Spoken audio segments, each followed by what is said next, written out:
দেখব যে একটি ইমেজের উপর কিভাবে টেক্সট অ্যাড করা যায়।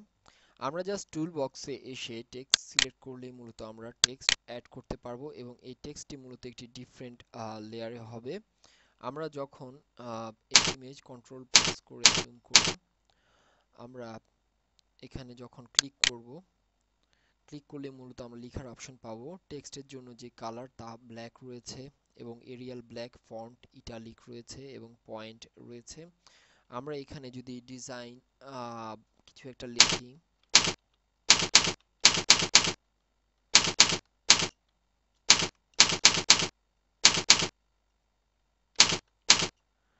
এবার এন্টার প্রেস করতে পারি, বা যদি আরো লেখা লিখতে চাই তাহলে ওকে করলাম।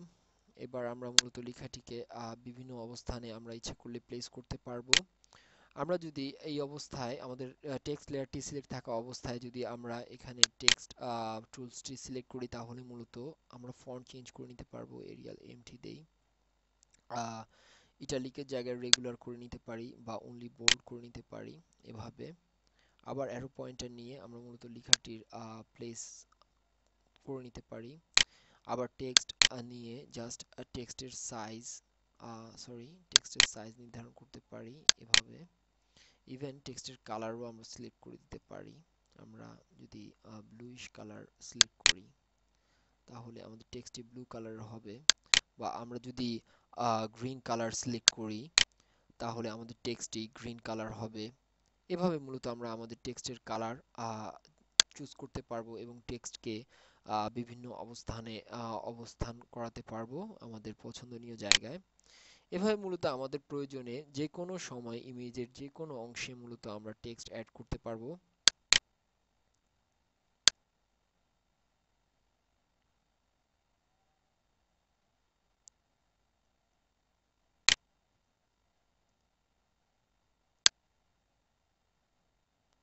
আমরা দেখতে পাচ্ছি যে আমাদের এই লেয়ারটি আমাদের টেক্সটের উপর পড়ছে এবং আমাদের ইমেজের উপর পড়ছে, তাই আমরা চাইলে এই লেয়ারটিকে ধরে একবারে নিচে অবস্থান করাই, তাহলে মূলত এটি ব্যাকওয়ার্ডে চলে যাবে। এভাবে আগে পিছে করে মূলত আমরা এর পরিবর্তন ঘটাতে পারবো। এবং আমরা যেহেতু দেখেছি লেয়ারের অপাসিটি বলে একটি অপশন রয়েছে,